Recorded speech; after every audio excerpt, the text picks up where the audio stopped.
up peoples, Multiplier here, and what I thought I'd do is give you a bit of an introduction to Alchemy. This really cool VST instrument plug-in type vibe thing from Camel Audio. Now it comes with a whole bunch of presets which I haven't got installed, and you can buy presets and the presets are amazing, but I can't show you because I haven't got any installed, as you can see down here. So yeah, just check out the Camel Audio website for examples of how cool the sort of noises are you can make with this thing. But what I will do is give you a bit of an introduction to the advanced section where you basically make your own sounds. So I'm going to assume you know the basics, and what I thought I'd do is just run you through some of the basics of Alchemy, kind of compared to other synths, just so if you know roughly how to make your own sort of sounds, you can watch this video and be like, boom, right, now I know how to use this thing to make my own sort of noises. And I'll show you some of the things that are a little bit different in Alchemy that are different to, say, something else. So yeah, basically, how does Alchemy work? So we have 4 sources. So if you have a look in this source section, we have kind of the all sources where it just gives you a bit of an overview of all 4. And then you get source A, B, C, and D. Now for each individual source, you get quite a few different options. So you can either choose a simple sort of waveform like saw, or you can even choose more interesting sort of saw noises, like a Moog sort of saw. So normal sort of saw sounds like amazing, and then sort of Moogie sort of saw. It's more sort of Moogie sort of vibe, and yeah, you can choose loads of different options there. You can also choose loads of different audio sort of things. So I don't know, whatever plunk is. Oh, it's not there. It's not there. This is a disaster. Right, skip. So I might not have installed something properly. See, no noise is coming out. But once you install everything properly, cool noise comes out. I guarantee it. Let's just stick something else in here, like a basic saw again. There you go. Coolness. So you get a whole bunch of different options with each particular sound anyway. So you can either do normal sort of subtractive synthesis, where you take your sort of complicated or harmonic rich wave and then do a whole bunch of them and then filter them and process them to make it different. Or if you change VA, which I think stands for something like virtual analog, something like that, and change it to ADD, which is short for Adam. Not really, short for additive synthesis. See, my name's Adam. So short for additive synthesis, then it basically means you're adding up hundreds of, in this case, up to about 600 sine waves that then makes a more complicated wave. So that uses the basic, I think it's a Fourier's theorem or something, that any waveform can be decomposed into a series or a combination or a sum of sine waves, which is basically what you're looking at when you look at a spectrum analyzer. But that's the idea of additive synthesis, and it's nice that you can do it all within Alchemy. But you can also do what's called spectral. So spectral is kind of white noise, so sounds lovely, doesn't it? But yeah, if you're doing drum sounds, or if you're doing kind of paddy sort of stuff, or you want to make sort of kind of quite breathy, sort of airy sort of sounds, you can use spectral to kind of come up with some cool noise stuff with that. It's quite nice to then kind of run that noise through a filter and then do some key tracking on it, just giving you some ideas, and then kind of processing that a bit, just to kind of come up with some cool sounds, just inspiring you, giving inspiration there. And you can also do granular. So granular is granular synthesis, where you take a sample or a waveform, you chop it up, you do something to it, and then you replay that back in an interesting way. Sounds really cool. I won't show you that, but yeah, it's nice to know you can do it if you feel like getting into some granular action. Now, you've got your 4 different sources, which you can kind of manipulate in a lot of really cool ways. Now, I won't go into it now, but one of the cool things about all this kind of Alchemy stuff when you're using all these sources is you can do some cool stuff with unison and letting the phases run free, so you don't get weird phasing with loads of kind of different voices at different tunings. So I'll leave that up to you to figure out, but I'm just telling you this thing's nice and powerful.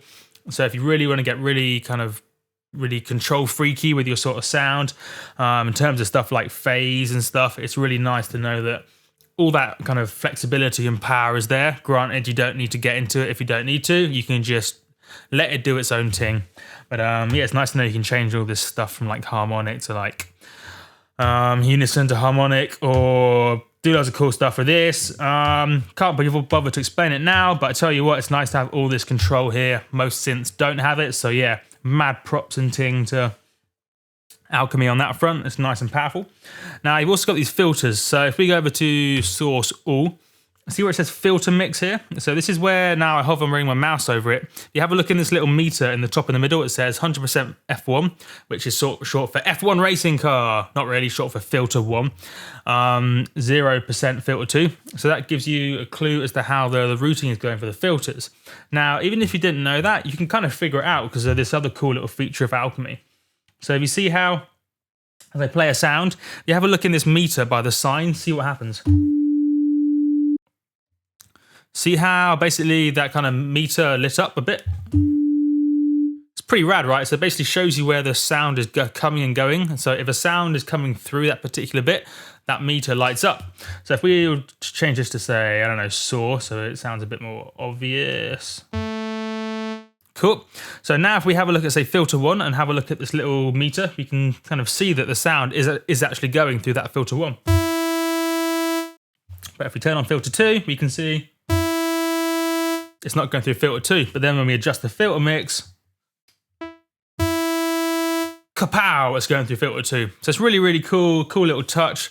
I think more synths should have their kind of routing kind of laid out in this more obvious way. Can't be hard to program, I don't think, but yeah, it just makes it really nice when you've got something complicated going on, and you're trying to figure out what's going on with my audio routing, signal flow type stuff. Now, there's more section in the middle.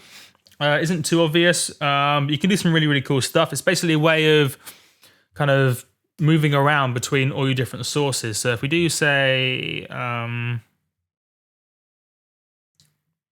simple saw and a simple square, now just reset the filter mix. So now when we move this X kind of fade here, it will fade between the source A and the source B, like so.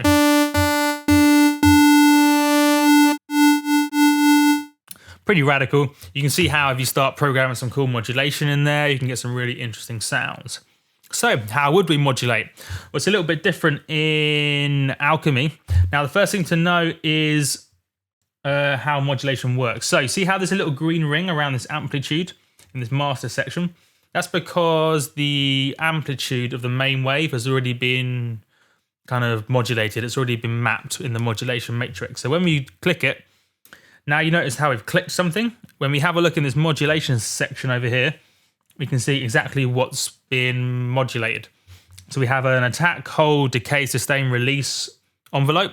In this case, AHDSR1.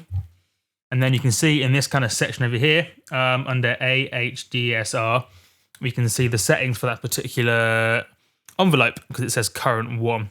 So now if I change, say, the sustain,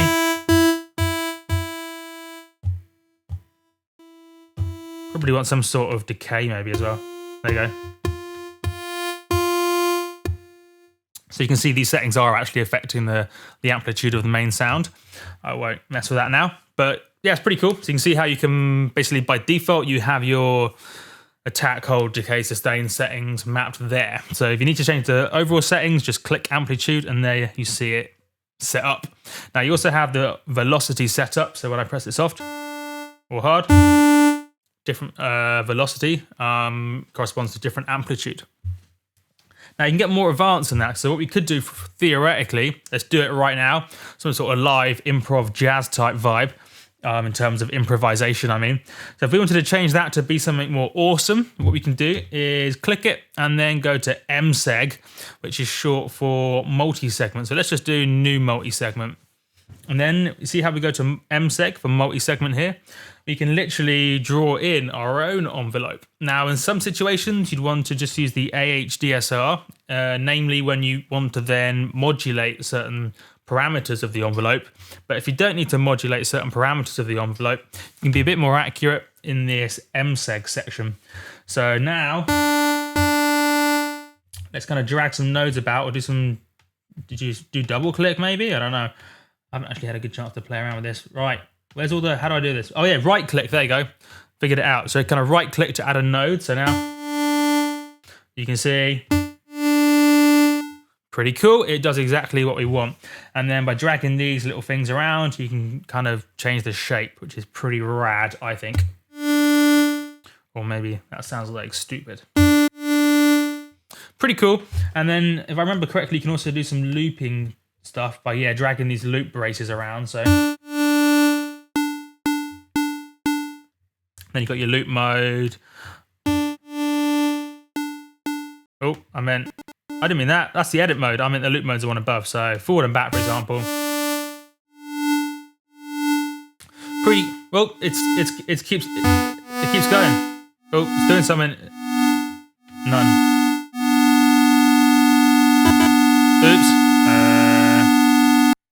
Fixed it. Yeah, you got to be careful with that one. Otherwise, it will just keep running forever. But you can see how it's quite nice that you have this really, really advanced control over envelopes.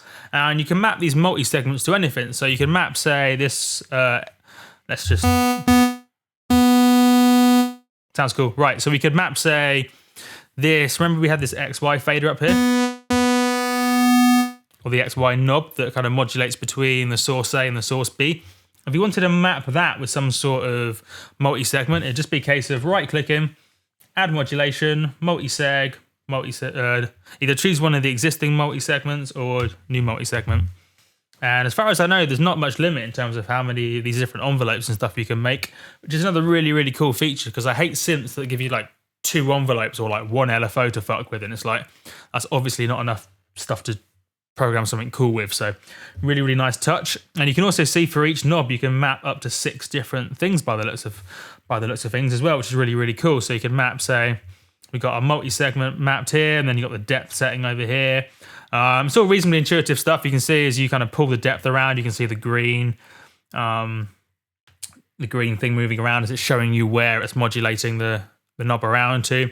But that's the basic idea of it. And yeah, now you've seen it, now you can make some cool shit. So you also got the LFO, which works just as you'd expect. So if we wanted to map, say, an LFO to this as well, we just right-click, add modulation, LFO, new LFO, and then change the shape. There's a whole bunch of load of really, really cool shapes. It'd be nice to see said shape.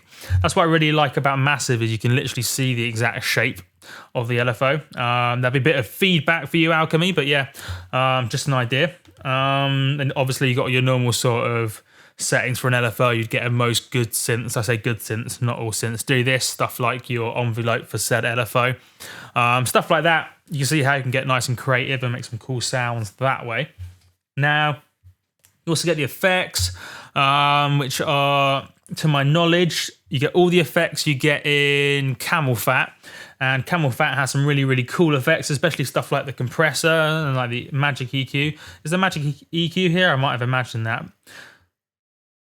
I can't see the Magic EQ. But yeah, stuff like the compressor. It's a really, really cool compressor because you just get like 2 settings plus a fat setting. It does some kind of cool analog modeling, and it has a really nice sort of character to it, especially for bass sounds in particular. When you're just running stuff through it, it kind of does some coolness to it in terms of the way different sort of levels it kind of EQs it and adds subtle kind of saturation, distortion, harmonics, call it what you like, to the sound, just to make it a bit more interesting and nice sounding. It's just really cool, and I really like this fat button where it's just like, let's see if fat sounds better. Haven't got a sound running through it, but you get the idea. And you can add as many effects as you like, up to 6. I meant 5. And yeah, in terms of settings, they're all just out there. Pretty obvious stuff. And yeah, I think that's pretty much it. Got your normal basic settings, like your pitch bend up here. So you can choose how much you want the pitch bend to go up and down. So I shouldn't have had the up gone down, so the up I want as an up value, so goes up and down just as you'd expect. So yeah, don't need to show you that, but yeah, you also got your portmanteau for the slidey action slider portmanteau vibe. Wonder if I can demonstrate that. Let's reduce the number of voices. Where's all the damn voices coming from? I probably did something. Whatever, so this.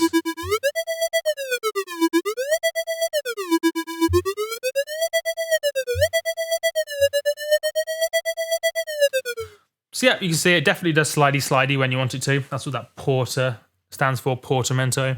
And then again, like most good synths, you can choose between the that's sliding depending on the distance between the notes, which will be rate.